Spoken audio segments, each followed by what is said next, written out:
उत्तर प्रदेश की राजनीति में जो कुछ होता रहा कल दिन भर, उसके पहले भी, लेकिन कल कई बैठकें हुई और वो बैठकें भी उत्तर प्रदेश के मुख्यमंत्री योगी आदित्यनाथ को व्यक्तिगत तौर पर राजनीतिक झटका देने वाली हैं।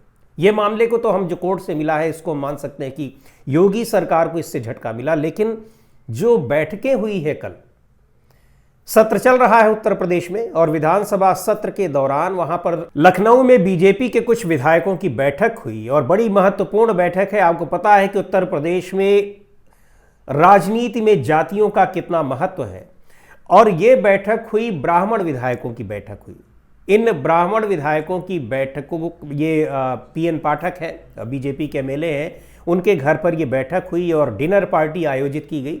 इसमें दावा किया जा रहा है कि लगभग 45 से 50 विधायक उपस्थित रहे।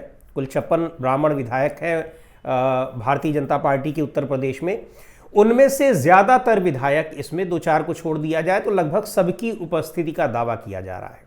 और ये बैठक तमाम मुद्दों पर चर्चा करने के लिए हुई, लेकिन निश्चित तौर पर एक जाति विशेष के विधायकों की बैठक होना, डिनर होना, उसमें किसी दूसरे जाति के विधायकों का ना आना, निश्चित तौर पर ये एक चाहे वो नए राजनीतिक संकेत दे रहा हो, चाहे फिर कोई राजनीतिक गोलबंदी के संकेत दे रहा हो या फिर कोई और संकेत दे रहा हो। चूंकि इसके पहले एक कुटुंब नाम से एक बैठक हो चुकी है क्षत्रिय विधायकों की, तो क्षत्रिय और ब्राह्मण विधायकों का ये जो एक अलग अलग बैठकें करना, ये भी बहुत महत्वपूर्ण माना जा रहा है। और ये कहा जा रहा है कि जो क्षत्रिय विधायकों की बैठक कुटुंब नाम से हुई थी, उसमें तो बीजेपी से बाहर के भी जो क्षत्रिय विधायक थे वो भी उसमें मौजूद रहे।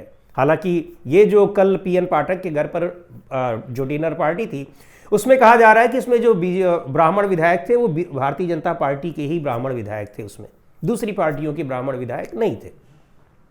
खैर, इस बैठक को लेकर बड़ी चर्चा है, राजनीतिक चर्चा। और केवल यही एक बैठक नहीं हो रही है, एक दूसरी बैठक भी हो रही है। जो नए बीजेपी के अध्यक्ष बने हैं पंकज चौधरी, और उनके सम्मान में एक उन्हीं की जाति के लोगों की एक बैठक होती है। हालांकि उसमें बताया जा रहा है कि विधायक भी थे, गैर विधायक भी थे और भी तमाम लोग थे, लेकिन जाति विशेष के लोग ही थे।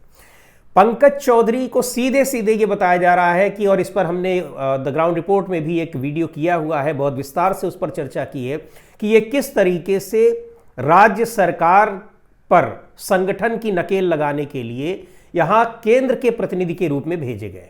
ये बहुत करीबी माने जाते हैं गृह मंत्री अमित शाह के, प्रधानमंत्री नरेंद्र मोदी के भी,